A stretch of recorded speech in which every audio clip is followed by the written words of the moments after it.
अब हम लोग लूसेंट शुरू करने जाए। लूसेंट में हमारा कौन सा सब्जेक्ट चल रहा था? केमिस्ट्री चल रहा था।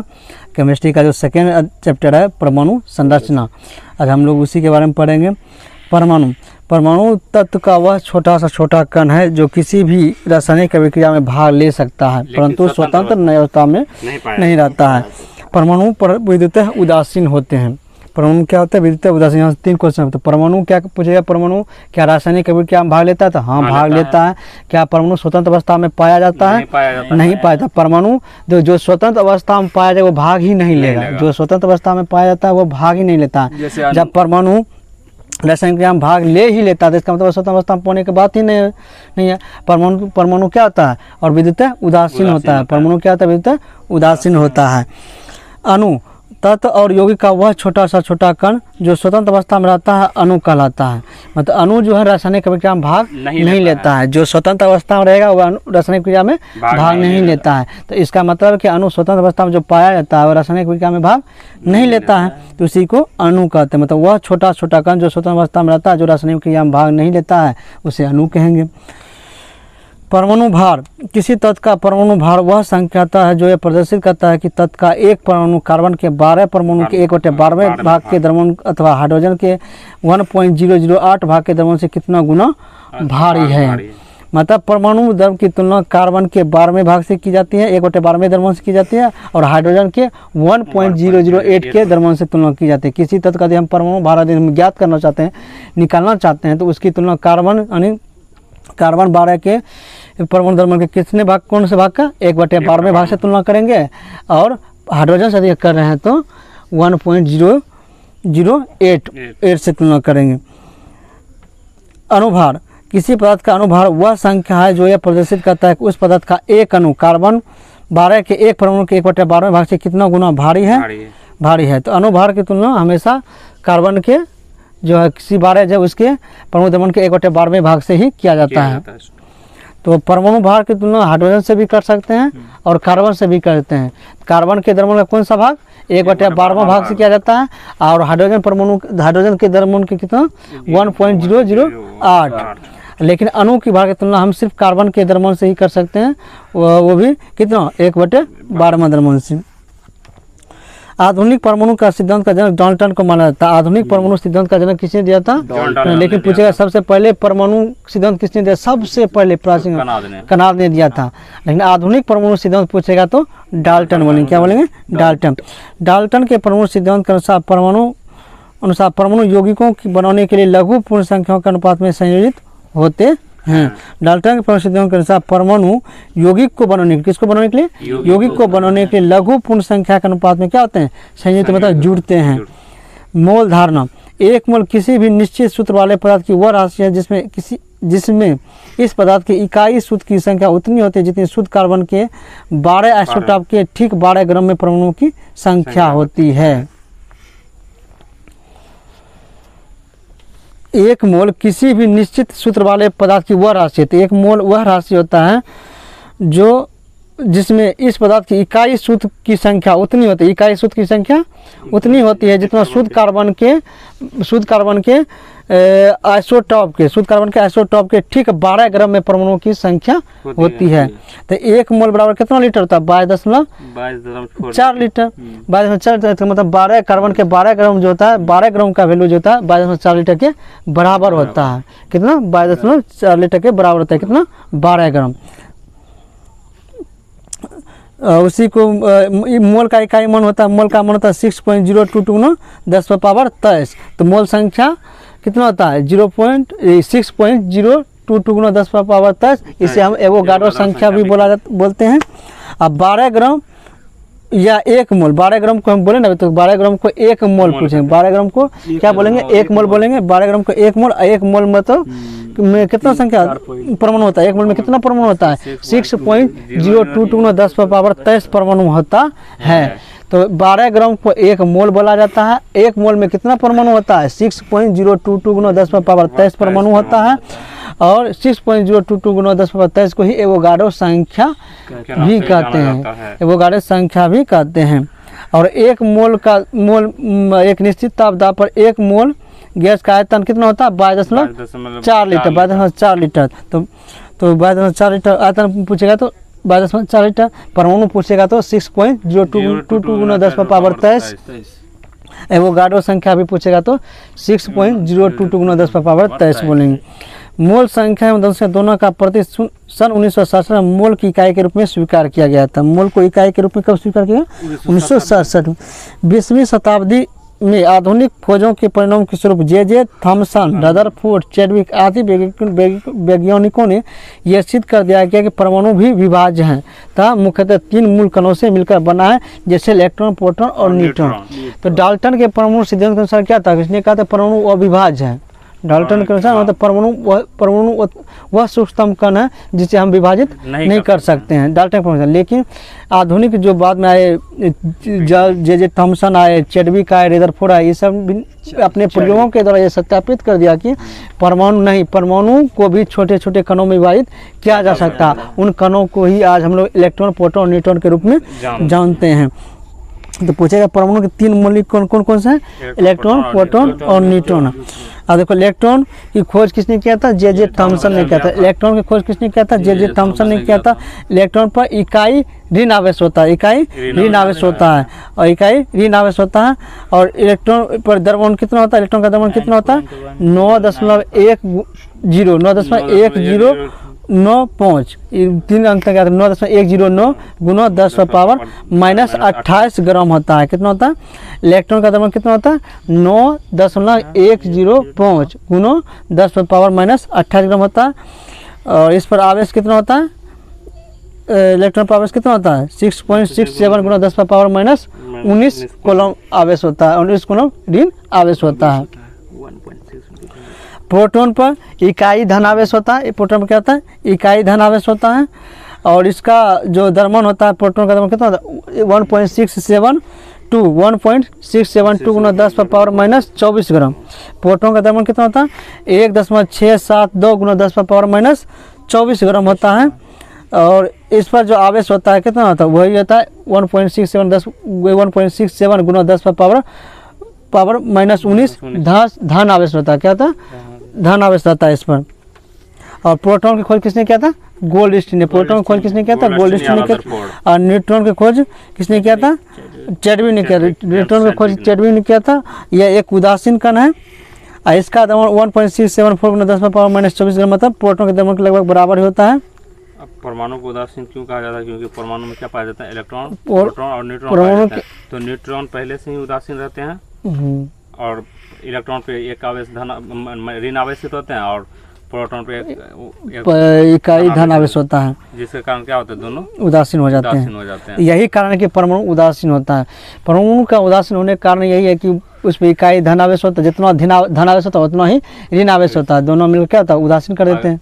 अगर इलेक्ट्रॉन, प्रोटॉन और न्यूट्रॉन में पूछा जाएगा सबसे भारी कण कौन सा होता है, तो न्यूट्रॉन सबसे भारी होता है। न्यूट्रॉन सबसे भारी होता है, उसके बाद इलेक्ट्रॉन होता है। सबसे भारी कण पूछेगा तो न्यूट्रॉन सबसे भारी होता है, उसके बाद प्रोटॉन, उसके बाद इलेक्ट्रॉन होता है। सबसे हल्का कण कौन सा हुआ? इलेक्ट्रॉन हुआ। सबसे भारी कौन सा हुआ? न्यूट्रॉन हुआ। और बीच में कौन है? प्रोटॉन है। तो इलेक्ट्रॉन की खोज जे थॉमसन ने किया था। प्रोटॉन खोज रदरफोर्ड ने किया था। प्रोटॉन खोज गोल्डस्टीन, रदरफोर्ड का गोल्डस्टीन भी रहता है। तो मुख्य रूप से गोल्डस्टीन आते तो गोल्डस्टीन मारेंगे। तो प्रोटॉन का खोज किसने किया था? गोल्डस्टीन ने किया था। और न्यूट्रॉन खोज चैडविक ने किया था। चैडविक ने किया था। सबसे पहले इलेक्ट्रॉन के आवेश पर सफलतापूर्वक परीक्षण मिलिकन ने किया था। किसने किया था? मिलिकन ने था सबसे पहले। यार देखो, इलेक्ट्रॉन की खोज जेम्स चैडविक ने भले किया था। इलेक्ट्रॉन की खोज जे थॉमसन ने किया था। इलेक्ट्रॉन की खोज किसने किया था? जे थॉमसन ने किया था। लेकिन सबसे पहले इलेक्ट्रॉन पर आवेश का सफलतापूर्वक निर्धारण किसने किया था? मिलिकन ने किया था। पूछेगा इलेक्ट्रॉनों पर आवेश का सर्वप्रथम निर्धारण किसने किया था? मिलिकन ने किया था, न कि जे थॉमसन ने किया था। भले इलेक्ट्रॉन की खोज जे थॉमसन ने किया था, लेकिन इलेक्ट्रॉन पर आवेशों का निर्धारण सबसे पहले मिलिकन ने किया था। किसने किया था? मिलिकन ने किया था।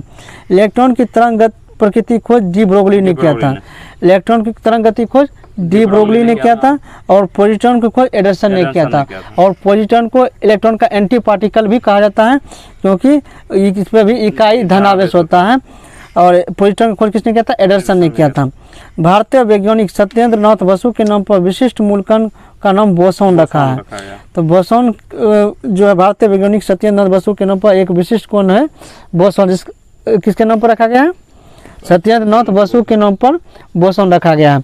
लगभग द्रव्यमानहीन एवं आवेशहीन का न्यूट्रॉन की खोज पोली ने किया था। न्यूट्रॉन खोज किसने किया था? पॉली ने किया था।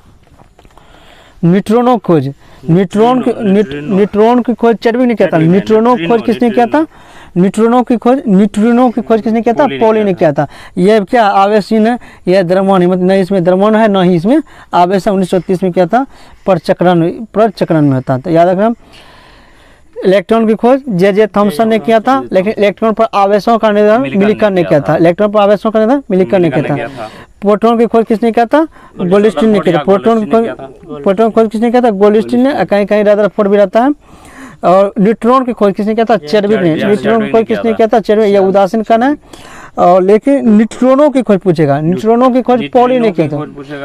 हाँ, न्यूट्रॉनों की खोज किसने किया? पॉली ने। और न्यूट्रॉनों कैसा कण है? आवेशहीन और द्रव्यमानहीन कण है।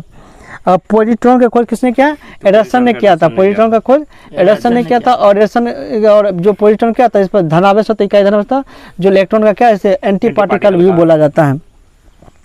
अब देखो डाल्टन का परमाणु सिद्धांत क्या था? डाल्टन का परमाणु सिद्धांत था परमाणु क्या है? अभाज्य है। जबकि परमाणु क्या है? विभाज्य है। भिन्न भिन्न तत्वों में भिन्न भिन्न द्रव्यमान और रासायनिक गुण होते हैं। अलग अलग तत्वों का द्रव्यमान जो होता है, अलग अलग तत्वों में अलग अलग द्रव्यमान और रासायनिक गुण कहने का मतलब कि अलग अलग तत्वों का द्रव्यमान और रासायनिक गुण भी अलग अलग होते हैं। परमाणु क्या? अदृश्य कण है। परमाणु क्या है? अदृश्य कण, मतलब उसे हम नहीं देख सकते हैं, जिन्हें रासायनिक क्रिया में निर्मित या नष्ट नहीं किया जा सकता है। ये डाल्टन के परमाणु सिद्धांत के अनुसार था। डाल्टन के परमाणु कण क्या? अदृश्य होते हैं, इसे रासायनिक अभिक्रिया में निर्मित या नष्ट नहीं किया जाता। डाल्टन का सिद्धांत का मुख्यतः रासायनिक संयोजन पर था। डाल्टन का जो परमाणु सिद्धांत किस पर था? रासायनिक संयोजन पर आधारित था। डाल्टन का परमाणु सिद्धांत रासायनिक संयोजन पर आधारित था। पदार्थ की प्रकृति पर डाल्टन ने बुनियादी सिद्धांत दिया था। पदार्थ की प्रकृति पर डाल्टन ने परमाणु बुनियादी सिद्धांत दिया था। रदरफोर्ड का नाभिकीय परमाणु मॉडल। रदरफोर्ड एवं उनके विद्यार्थी हैंस गीगर और अर्नेस्ट मार्शडेन ने सोने की बहुत सी पतली परत पर अल्फा कणों का बौछाकर परमाणु के नाभिकीय मॉडल प्रस्तुत किया था। तो किसने किया था? पूछेगा परमाणु के नाभिकीय मॉडल को किसने प्रस्तुत किया था? रदरफोर्ड ने। और यही पूछेगा प्रोटॉन की खोज किस, यही कारण है कि प्रोटॉन खोज में कभी कभी आ जाता है रदरफोर्ड, क्योंकि परमाणु के नाभिक में कौन रहता है? प्रोटॉन और न्यूट्रॉन रहता है। तो जब नाभिकीय मॉडल का प्रस्तुत ही रदरफोर्ड ने किया था, तो इसका मतलब प्रोटॉन खोज का सही कभी कभी किसको दिया जाता है? रदरफोर्ड को दिया जाता है। लेकिन प्रोटॉन की खोज किसने किया है? गोल्डस्टीन ने। प्रोटॉन खोज किसने किया? गोल्डस्टीन ने किया है। इन बातों को ध्यान रखना। ऑप्शन में दोनों में से कोई एक ही रहेगा। गोल्डस्टीन रहेगा तो रदरफोर्ड नहीं रहेगा, रदरफोर्ड रहेगा तो गोल्डस्टीन। लेकिन यदि गोल्डस्टीन रदरफोर्ड दोनों है तो परमाणु का मतलब परमाणु के बारे में सबसे पहले किसने दिया था? कनाड ने दिया था। लेकिन उसने क्या किया था? उसके बारे में ज़्यादा विश्लेषण नहीं कर पाए थे, जिसके कारण अभी हम किसको श्रेय देते हैं? जॉन डाल्टन को देते हैं। उसी तरह से रदरफोर्ड को भी दिया जाता है। गोल्डस्टीन ने किया था, लेकिन उसको मतलब व्याख्या उसकी जो किया था रदरफोर्ड ने किया था। तो अल्फा कणों का बौछाकर, किस कणों का बौछाकर रखे? किस पर? सोने के पतले पत्थर पर किया था। इस मॉडल के परमाणु का धनावेश और यह तथा अधिकांश द्रव्यमान एक अति अल्प क्षेत्र में ही केंद्रित रहता है। परमाणु के इस अति अल्प क्षेत्र को ही नाभिक कहते हैं। तो नाभिक का खोज किसने किया था? यही कभी कभी आता है, नाभिक का खोज किसने किया था? रदरफोर्ड ने किया था। तो पूछेगा परमाणु का समस्त द्रव्यमान कहाँ केंद्रित रहता है? नाभिक में रहता है। किसी भी मनुष्य का भी समस्त द्रव्यमान कहाँ रहता है? नाभिक में रहता है, नाभिक के अंदर केंद्रित रहता है। तो इसलिए प्रकार परमाणु का समस्त द्रव्यमान कहाँ केंद्रित रहता है? नाभिक में रहता है। ये बात किसने बताया था? रदरफोर्ड ने कहा था। रदरफोर्ड ने गणना करके दिखाया कि नाभिक का आयतन परमाणु के कुल आयतन की तुलना में अत्यंत कम होता है। क्या नाभिक क्या है? परमाणु का एक सेंटर होता है। नाभिक क्या है? परमाणु का एक सेंटर होता है, जो परमाणु से क्या होगा? छोटा होगा। जब परमाणु से छोटा है तो उसका आयतन भी क्या होगा? छोटा होगा। और द्रव्यमान भी क्या होगा? कम होगा। और त्रिज्या भी क्या होगा? कम होगा। जैसे परमाणु की त्रिज्या कितना होता है? 10⁻⁻10 मीटर होता है। परमाणु की त्रिज्या कितना? 10⁻⁻10 मीटर होता है। तो नाभिक की त्रिज्या पूछेगा तो 10⁻⁻12 मीटर, 10⁻⁻15 मीटर, 10⁻⁻15 मीटर होता है। तो परमाणु की त्रिज्या 10⁻⁻10 मीटर होता है।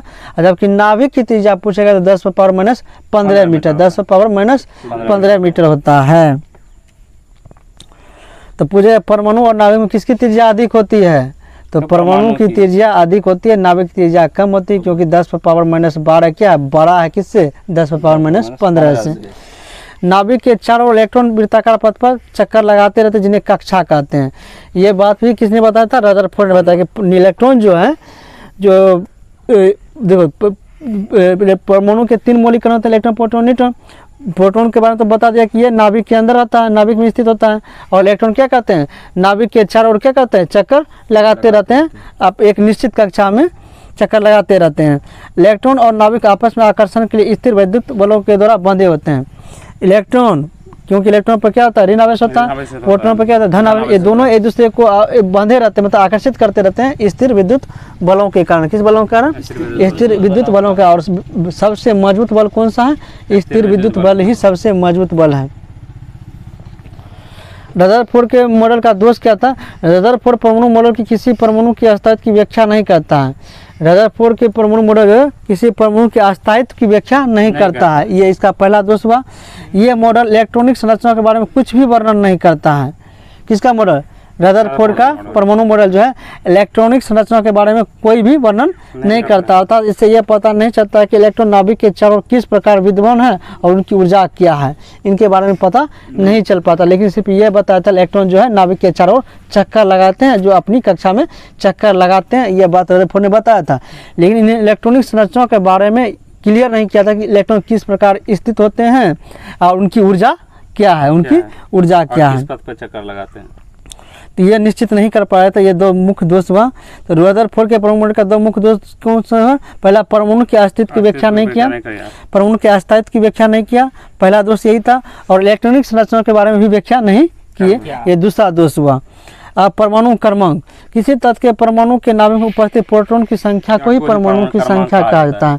तो किसी कोई भी तत्व उसके नाभिक में जो प्रोटॉन की संख्या होता है वही उसकी परमाणु संख्या कहलाती है। यही बोला था परमाणु संख्या बराबर क्या होता है, प्रोटॉन की संख्या, परमाणु संख्या बराबर प्रोटॉन की संख्या। और प्रोटॉन की संख्या जो है वो इलेक्ट्रॉन की संख्या के बराबर होता है, प्रोटॉन की संख्या इलेक्ट्रॉन संख्या के बराबर होता है। तो परमाणु संख्या, प्रोटॉन संख्या और इलेक्ट्रॉन संख्या तीनों क्या होते हैं, आपस में बराबर होते हैं। द्रव्यमान संख्या, किसी परमाणु के नाभिक में उपस्थित प्रोटॉन और न्यूट्रॉन के योग को, प्रोटॉन और न्यूट्रॉन के संख्याओं के योग को परमाणु द्रव्यमान कहते हैं। यानी प्रोटॉन, कोई भी नाभिक में जितना प्रोटॉन है और जितना न्यूट्रॉन है उसको जोड़ देंगे तो क्या प्राप्त होगा, परमाणु का द्रव्यमान प्राप्त हो जाएगा। यानी द्रव्यमान संख्या जो पूछेगा, द्रव्यमान संख्या बराबर होगा प्रोटॉन संख्या प्लस न्यूट्रॉन संख्या। आप प्रोटॉन संख्या बराबर पूछेगा तो द्रव्यमान संख्या माइनस न्यूट्रॉन संख्या। तो याद रखना द्रव्यमान संख्या में प्रोटॉन और न्यूट्रॉन को जोड़ेंगे। यदि प्रोटॉन संख्या पूछेगा तो द्रव्यमान संख्या में से न्यूट्रॉन को क्या करेंगे, घटा देंगे। क्या करेंगे, घटा देंगे। इसमें पूछा जाएगा किस तत्व में न्यूट्रॉन की संख्या नहीं पाया जाता है, तो हाइड्रोजन में, उसमें हाइड्रोजन में, क्योंकि उसका 1H1 होता है। तो परमाणु संख्या 1 हो गया और द्रव्यमान संख्या भी 1 है। न्यूट्रॉन पूछेगा तो द्रव्यमान संख्या में से प्रोटॉन संख्या घटा देंगे तो 1 माइनस 1 क्या होगा, 0। तो हाइड्रोजन में क्या होगा, द्रव्यमान, हाइड्रोजन में न्यूट्रॉन नहीं पाया जाता है। कौन सा तत्व जिसमें न्यूट्रॉन नहीं पाया जाता है, हाइड्रोजन है। कक्षा, नाभिक के चारों ओर के वृत्ताकार पथ को कक्षा कहते हैं। नाभिक के चारों ओर के वृत्ताकार पथ को क्या कहते हैं, कक्षा कहते हैं। और इस कक्षा में कौन चक्कर लगता है, इलेक्ट्रॉन चारों ओर चक्कर लगाते रहते हैं। कक्षा की संख्या कितनी है, 7। कक्षा की संख्या कितनी है, 7 है। और जिसका नामकरण इस प्रकार से किया है, KLMNOPQ। के से शुरू करके कहाँ तक जाएंगे, क्यू तक, KLMNOPQ। तो कक्षा जिसमें इलेक्ट्रॉन चक्कर लगाते हैं, जिस पर वृत्ताकार पथ पर इलेक्ट्रॉन चक्कर लगाते हैं उसे क्या बोलते हैं, कक्षा। और कक्षा की टोटल संख्या कितनी है, 7। कौन कौन है, KLMNOPQ। नाभिक के सबसे नजदीक का कक्षा पूछेगा तो K है और दूर का कक्षा पूछेगा तो Q है। सबसे नजदीक कौन है, K, और दूरतम पूछेगा तो Q है। और किसी भी कक्षा में अधिकतम इलेक्ट्रॉन की संख्या क्या होती है, 2n² होता है। किसी भी कक्षा में पूछेगा अधिकतम कितने इलेक्ट्रॉन रह सकते हैं, 2n², जहाँ n क्या हुआ, कक्षा की संख्या, जहाँ n क्या है, कक्षा की संख्या। कक्षा का ऊर्जा क्रम, तो जो कक्षा का ऊर्जा क्रम किसका सबसे अधिक होगा, जो नजदीक है उसका अधिक होगा और जो सबसे दूर है उसका कम होगा। नहीं, सबसे अधिक होगा Q का, सबसे कम L से कम है K, M से कम है L। तो कक्षा का ऊर्जा सबसे कम, किस कक्षा का ऊर्जा सबसे कम होगा, जो नज़दीक में है, जो नज़दीक में, यानी K कक्षा की ऊर्जा सबसे कम होगी और जो दूर स्थित कक्षा है Q, इसकी ऊर्जा अधिक होगी, इसकी ऊर्जा अधिक होगी। यानी K मतलब जो है ना घटते क्रम, जो सजाते जाएंगे, ये बढ़ते क्रम में सजाते जाएंगे, घटते क्रम में, ये घटते क्रम में सजाया गया है ना। बढ़ते क्रम में ये बढ़ते क्रम में सजाएगा। कौन से क्रम में? बढ़ते क्रम में सजाएगा। तो सबसे कम ऊर्जा के में और सबसे अधिक क्यू में है। बोर बड़ी योजना के अनुसार प्रत्येक कक्षा में चक्कर लगाने वाले इलेक्ट्रॉन की अधिकतम संख्या कितना होती है? 2n²। तो अभी तो हम डिस्कस किए कि किसी भी कक्षा में अधिकतम इलेक्ट्रॉन संख्या 2n² होता है। ये बताने वाला कौन था? बोरबड़ी। किसने बताया? बोरबड़ी ने बताया था। किसने बताया था? बोरबड़ी ने बताया था। यह बात किसने बताया था? बोरबड़ी ने बताया था। यदि इलेक्ट्रॉन अपनी निश्चित कक्षा में रहकर नाभिक के चारों ओर चक्कर लगा रहा है तो उसकी ऊर्जा में कोई परिवर्तन नहीं होता है। यदि इलेक्ट्रॉन अपने ही निश्चित कक्षा में चक्कर लगाता है तो उसकी ऊर्जा में कोई परिवर्तन नहीं होता है। पर यदि इलेक्ट्रॉन कभी अपनी कक्षा से दूर वाली कक्षा में जोड़ने का चाहता है तो वह ऊर्जा क्या करेगा? ग्रहण करेगा। ऊर्जा ग्रहण करके ऊर्जा बढ़ेगा। क्या करेगा? ऊर्जा बढ़ेगा। तो यही कारण है कि नजदीक वाले कक्षा की ऊर्जा अधिक हो जाता है। जो नजदीक में कौन है? क्या है? वह अधिक दूर जाना चाहता है, बाहर वाले कक्षा में जाना चाहता है। तो क्या उसको अधिक ऊर्जा चाहिए, उसको अधिक ऊर्जा की जरूरत पड़ता है। तो यही कारण है कि के की ऊर्जा क्या होता है? बढ़ जाता है। करेगी ठीक उसके विपरीत इलेक्ट्रॉन के दूर वाली कक्षा में कोई दूर वाली कक्षा से नजदीक वाली कक्षा में कोई नजदीक वाली कक्षा यानी केंद्र के नजदीक वाली कक्षा में आना चाहता है तो उसका ऊर्जा क्या करेगा? त्याग करेगा। मतलब कोई दूर है तो वह नजदीक आना चाहता है, ऊर्जा का त्याग करेगा। ऊर्जा क्या करेगा? त्याग करेगा, जिसके कारण उसकी ऊर्जा घट जाती है। इसकी ऊर्जा क्या होती है? घट जाती है। जैसे दूर वाले को ऊर्जा मतलब कि बाहर जाने के लिए क्या होता है? ऊर्जा कम जरूरी पड़ता है। क्यों जरूरी पड़ता है? उसके पास ज़्यादा ऊर्जा पहले से है, तो उसके लिए कम ऊर्जा जरूरी पड़ेगा। और अंदर में जो है उसको बाहर जाने के लिए ऊर्जा चाहिए। ऊर्जा की आवश्यकता अंदर से, जैसे अंदर से कोई चीज़ को अंदर से बाहर जाने के लिए ऐसे भी अधिक फोर्स लगाना पड़ता है। अंदर से बाहर जाने क्या होता है? अधिक फोर्स लगाना पड़ता है। तो अधिक ऊर्जा, ऐसे भी याद करेंगे, अधिक ऊर्जा की जरूरत पड़ता है। कोई चीज़ बाहर में है ये है तो उसको अंदर लाने में कोई दिक्कत उतना नहीं होता है, तो उसको ऊर्जा की कम जरूरत पड़ता है। तो यही कारण है कि के की ऊर्जा अधिक हो जाती है और क्यू की ऊर्जा कम हो जाती है। तो उपकक्षा, प्रत्येक कक्षा के कई उपकक्षाएँ होती हैं और उपकक्षाओं की संख्या कितनी है? 4 है। SPDF। कौन कौन सा है? SPDF। तो पहले उपकक्षा में कितने इलेक्ट्रॉन रख सकते हैं? 2। पहले उपकक्षा में 2। दूसरे उपकक्षा में 6, फिर 6। तीसरे उपकक्षा में 10, फिर F में 14 न होगा? F में 14। तो पहले कक्षा में कितने इलेक्ट्रॉन, उपकक्षा में कितने इलेक्ट्रॉन रख सकते हैं? 2। दूसरे में 6 और तीसरे में 10, 14। मतलब 4 क्षण को बढ़ाते जाएंगे। पहला 2 पकड़ेंगे, उसके बाद 4, उसके बाद 4 जोड़ते जाएंगे, आ जाएगा। कक्षक, नाभिक के चारों तरफ का वह क्षेत्र जहाँ अधिकतम इलेक्ट्रॉन पाए जाते हैं, जाने की संभावना व्यक्त की जाती है, उसे कक्षक कहते हैं। मतलब नाभिक के चारों ओर का वह क्षेत्र जहाँ अधिकतम इलेक्ट्रॉन पाए जाने की संभावना है कि नहीं, यहाँ इलेक्ट्रॉन अधिक है, तो उसे क्या बोलेंगे? कक्षक बोलेंगे।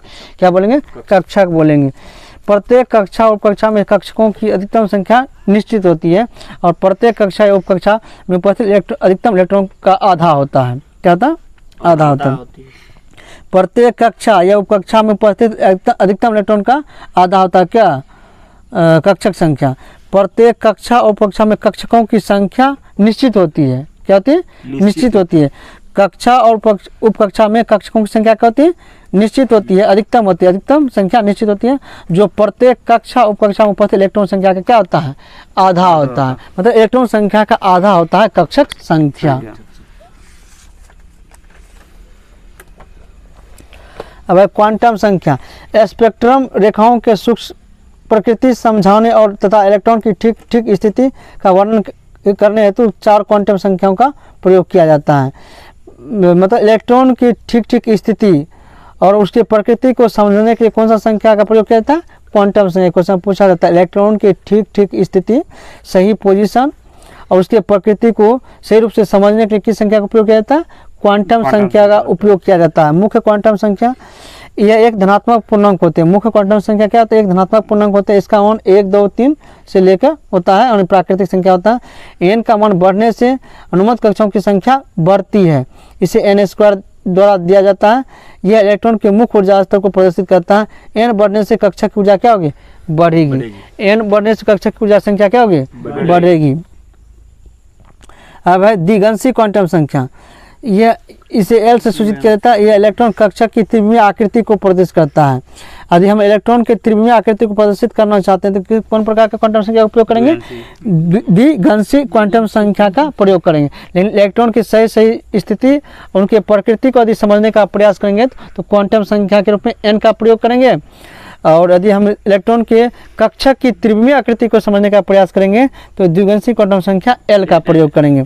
एल का न्यूनतम मान 0 हो सकता है, अधिकतम मान n-1 हो सकता है। तो एल का अधिकतम मान क्या हो सकता है? 0 हो सकता है। अधिकतम मान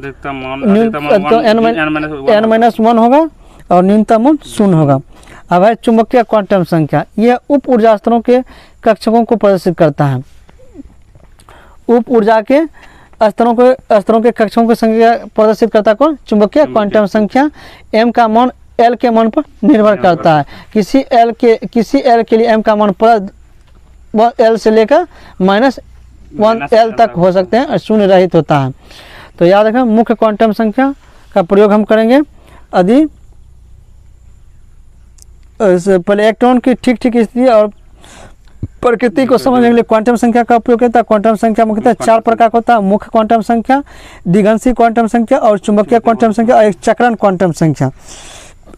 चक्रण क्वांटम संख्या जो दिया था 1925 में जॉर्ज उलेनबेक ने दिया और सैमुअल गॉड स्मिथ ने एक चौथी क्वांटम संख्या की उपस्थिति में प्रतिपादित की थी जो इलेक्ट्रॉन प्रचक्रण क्वांटम संख्या m कहलाई।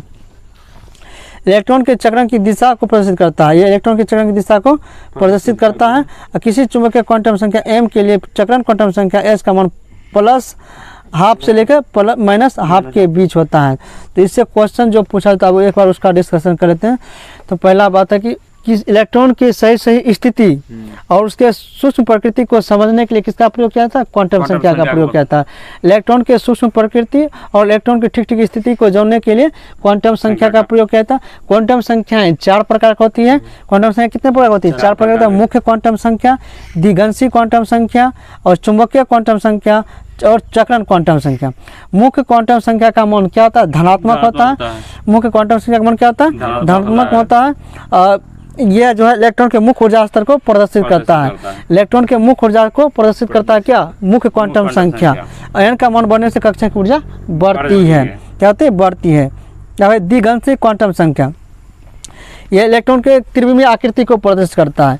द्विघांसी क्वांटम संख्या क्या करता है? इलेक्ट्रॉन के त्रिविमीय आकृति को प्रदर्शित करता है। इसका मान कम से कम 0 भी होता है, अधिकतम n-1 भी होता है। अब है चुंबकीय क्वांटम संख्या। इसे m से सूचित किया जाता है और इसका मान l के मान पर निर्भर करता है। यह उप ऊर्जा स्तरों को सूचित करता है। चुंबकीय क्वांटम संख्या किसको सूचित करता है? उप ऊर्जा स्तरों को सूचित करता है, बताता है। चुंबकीय क्वांटम संख्या उप ऊर्जा स्तरों के संख्या को बताता है और m का मान जो +l से लेकर -l पर तक होता है, यानी शून्य रहित होता है। अब है चक्रण क्वांटम संख्या। यह जो है इलेक्ट्रॉन किसी चुंबकीय क्वांटम संख्या m के लिए चक्रण क्वांटम संख्या को ही प्रदर्शित करता है। नाम से यह स्पष्ट है। चक्रण क्वांटम संख्या जो है चक्रण क्वांटम संख्या को ही प्रदर्शित करता है और इसका मान +½ से लेकर -½ के बीच होता है। जो पूछा गया उसके बारे में हम लोग एक बार डिस्कस कर लिया। और चक्रण क्वांटम संख्या खोज एक उलेनबेक और सैमुअल गॉड स्मिथ ने किया था। क्वांटम यांत्रिकी का मूल समीकरण श्रोडिंगर द्वारा प्रतिपादित किया गया था। क्वांटम यांत्रिकी का मूल समीकरण किसके द्वारा दिया गया था? श्रोडिंगर के द्वारा प्रतिपादित किया गया था 1933 में। और 1933 में इसे भौतिक नोबेल पुरस्कार भी मिला था 1933 में। अब पौली का अपवर्जन नियम। इस नियम इसके अनुसार एक दिए गए परमाणु के 2 इलेक्ट्रॉन के लिए चारों क्वांटम संख्या का मान समान नहीं हो सकता है। यदि 2 इलेक्ट्रॉन के लिए n, l और m का मान एक ही हो तो उनका चक्रण क्या होगा? विपरीत हो जाएगा। तो इसने पौली ने क्या कहा? पौली का जो अपवर्जन सिद्धांत करता है कि इसने कहा था कि किन्हीं 2 इलेक्ट्रॉन के लिए चारों क्वांटम संख्या का मान एक जैसा नहीं हो सकता है। पौली के अपवर्जन सिद्धांत के अनुसार किसी भी इलेक्ट्रॉन के लिए चारों क्वांटम संख्या का मान एक जैसा नहीं होगा। हुंड का अधिकतम बहुलता का नियम। क्वेश्चन ऐसे तो बहुलता का नियम किसने दिया था? हुंड ने दिया था। अपवर्जन का नियम किसने दिया था? पौली ने। अपवर्जन का नियम किसने दिया था? पौली ने। और बहुलता का नियम किसने दिया? हुंड ने। तो हुंड का जो बहुलता का नियम है इसके अनुसार इलेक्ट्रॉन तब तक युग्मित नहीं होते हैं जब तक रिक्त कक्षक पर आए अर्थात जब तक भरने जाते हैं। रिक्त कक्षा प्राप्य है, अर्थात जब तक संभव है इलेक्ट्रॉन अयुग्मित रहते हैं। जैसे मतलब इलेक्ट्रॉन तब तक युग्मित नहीं होते जब तक इलेक्ट्रॉन अयुग्मित, मतलब जैसे कि 5 वाला तत्व क्या होगा, उसका एक बच जाएगा, एक बच जाएगा। दो करके तो भर जाएगा, दो कक्षक भर जाएगा, लेकिन एक कक्षक में क्या होगा, एक रहेगा तो वो अयुग्मित रह जाएगा। वही नियम बताया था, मतलब बहुलता का नियम। अगर सम संख्या रहेगा तो क्या होगा, भर जाएगा, विषम रहेगा तो नहीं विषम बढ़ेगा। रहेगा तो नहीं बढ़ेगा। तो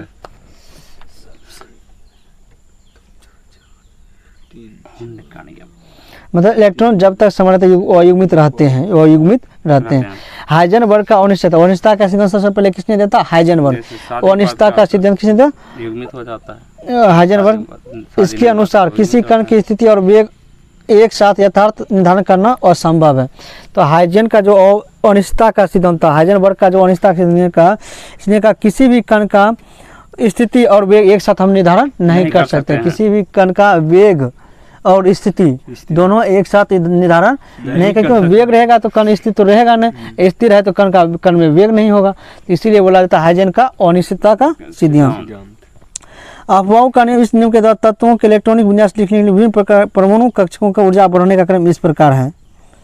वही एस, हाँ, 1s 2s 3p का जो करके बनाया जाता है जो इलेक्ट्रॉनिक विन्यास, तो वो अफवाहों के नियम पर ही आधारित होता है। कौन से नियम पर, अफवाहों के नियम पर ही आधारित है। अब है समस्थानिक। कक्षक भरने का कार्य किसके द्वारा किया जाता है, हुंड के नियम के अनुसार। हाँ, कक्षक जो भरा जाता है हुंड के नियम से, बहुलता का नियम जो होता है हुंड के नियम पर आधारित होता है। और जो इलेक्ट्रॉनिक विन्यास देता है 1s 2s कर देता है, वो अफवाहों के सिद्धांत पर है, नियम के आधार पर है। और जब उसको भरा जाता है कक्षा को, वो बहुलता हुंड के नियम पर, किसके नियम पर, हुंड के नियम पर। अब है समस्थानिक। समस्थानिक मतलब जिन तत्वों का परमाणु संख्या क्या होता है, समान होता है, लेकिन परमाणु द्रव्यमान अलग अलग होता है, उसे समस्थानिक कहते हैं। क्या कहते हैं, समस्थानिक। समस्थानिकों में प्रोटॉन की संख्या समान होती है, किंतु न्यूट्रॉन की संख्या भिन्न भिन्न होता है, क्योंकि द्रव्यमान की संख्या का निर्धारण ही न्यूट्रॉन की संख्या पर होता है। द्रव्यमान संख्या का निर्धारण ही न्यूट्रॉन की संख्या पर होता है। यही कारण जब न्यूट्रॉन की संख्या ही भिन्न भिन्न हुआ तो द्रव्यमान संख्या क्या होगा, अलग अलग होगा, और परमाणु संख्या क्या होगा, समान होता है। तो समस्थानिक तत्वों का परमाणु संख्या समान होते हैं और द्रव्यमान संख्या भी अलग अलग होते हैं, और न्यूट्रॉन संख्या भी अलग अलग होते हैं। जैसे प्रोटियम 1H1 शेष हाइड्रोजन परमाणु के दो समूह हैं, ड्यूटेरियम जिसका समस्थानिक होता है 1s2 और या 1d2 वो इसको बोलता है। इसमें एक प्रोटॉन एक न्यूट्रॉन होता है, जबकि टाइटेनियम 1s3 है जो, इसमें एक प्रोटॉन दो न्यूट्रॉन होता है। ये पृथ्वी में लेस होता है, इसके कारण इसका क्या, तीनों का क्या द्रव्यमान अलग अलग है। रासायनिक अभिक्रिया में सभी समस्थानिक एक साथ व्यवहार करते हैं, लेकिन इनके भौतिक गुण अलग होते हैं। रासायनिक अभिक्रिया में जितना भी समस्थानिक होता है एक जैसा व्यवहार करता है, लेकिन इसके भौतिक गुण क्या होते हैं, अलग अलग होते हैं। इसके भौतिक गुण अलग अलग होते हैं। आप देखो कुछ प्रमुख समस्थानिक उनका उपयोग, यूरेनियम 235 का उपयोग चट्टानों की आयु ज्ञात करने में और परमाणु जो बम बनाने में यूरेनियम 235 का उपयोग किया जाता है। तो चट्टान की आयु ज्ञात करने में और परमाणु बम बनाने में यूरेनियम 235 के समस्थानिक का उपयोग किया जाता है। परमाणु बम में और एक प्लूटोनियम 239, इससे 4 अधिक नहीं, 239। सोडियम 24 रक्त का थक्का बनाने में, याद रखना सोडियम 24 का उपयोग रक्त का थक्का पता लगाने में सोडियम 24 का उपयोग किया जाता है। कैंसर का पता नहीं कोबाल्ट 60 का उपयोग किया जाता है। और ट्यूमर का पता लगाने आर्सेनिक 74 का पता लगाया जाता है। ट्यूमर का पता लगाने के लिए आर्सेनिक 74, लेकिन रक्त थक्का का पता, रक्त के थक्का पता लगाने के सोडियम 24। थायराइड ग्रंथि के उपचार में आयोडीन 131, थायराइड ग्रंथि के उपचार में आयोडीन 131, ल्यूकेमिया के उपचार में फास्फोरस 32, याद रखना ल्यूकेमिया के उपचार में फास्फोरस 32 का उपयोग किया जाता है। ल्यूकेमिया के उपचार में फास्फोरस 32 का उपयोग किया जाता है। और रक्तता का लोग पता नहीं लोहा 59, और रक्तता का मतलब लोहा के कमी के कारण और रक्तता की स्थिति उत्पन्न होता है। तो और रक्तता किसके कारण होता है, कमी के कारण, लोहा के कमी के कारण होता है। तो और रक्तता का पता लगाने के लिए लोहा का ही प्रयोग किया जाता है, लोहा Fe 59 थायराइड ग्रंथि के उपचार में। तो मुख्य रूप से इसमें भूलने वाला जो है रक्त का थक्का पता लगाने में सोडियम 24 का रखना इंपॉर्टेंट के रूप में, रक्त के थक्का पता लगाने में सोडियम 24, ल्यूकेमिया के उपचार में फास्फोरस 32, ल्यूकेमिया के उपचार में फास्फोरस 32 और रक्तता का पता लगाने में लोहा 59। सबसे अधिक समस्थानिक वाला तत्व कौन है? पोलोनियम है। सबसे अधिक समस्थानिक वाला तत्व कौन सा? पोलोनियम है। समभारिक नाम से भार समान रहेगा। जिन तत्वों का परमाणु द्रव्यमान समान होता है उसे समभारिक कहते हैं। क्या कहते हैं? लेकिन परमाणु संख्या अलग अलग होता है। अब इसका द्रव्यमान संख्या समान हुआ तो इसका न्यूट्रॉन संख्या क्या होगा? समान होगा। न्यूट्रॉन संख्या क्या होगा? समान होगा। तो समभारिक तत्वों का परमाणु द्रव्यमान समान हो गया तो न्यूट्रॉन संख्या भी समान हो गया। जैसे कुछ तत्वों का समभारिक, जैसे आर्गन 1840, पोटेशियम 1939 और कैल्शियम 2040, तीनों क्या है? एक दूसरे के, ये तीनों क्या है? समस्थानिक समभारिक का उदाहरण। किसका उदाहरण है? समभारिक है। देखो सबका परमाणु संख्या अलग है, 18, 19, 20, लेकिन सबका परमाणु संख्या 40 है। लेकिन सबका जो क्या है? न्यूट्रॉन संख्या क्या होगा? न्यूट्रॉन संख्या 22, इसका न्यूट्रॉन संख्या 21। न्यूट्रॉन संख्या भी अलग होता है। न्यूट्रॉन संख्या भी अलग होता है। न्यूट्रॉन संख्या भी, लेकिन समस्थानिक में याद रखना परमाणु न्यूट्रॉन संख्या, ये परमाणु द्रव्यमान अलग अलग होता है, न्यूट्रॉन संख्या भी अलग अलग होता है।